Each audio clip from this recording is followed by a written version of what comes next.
Kőbányai Kölök, és mert a bátyám. Ha egy híres emberrel tölthetnél itt el egy napot a művészetek völgyén, akkor ki lenne az, és miért?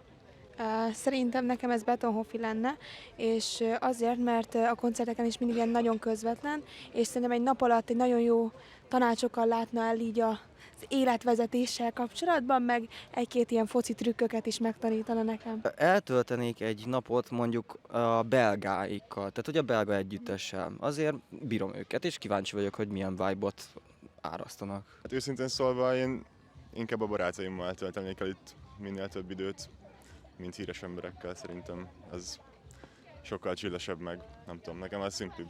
Melyik előadót látnád még itt szívesen a művészetek völgyén, aki eddig nem volt még itt?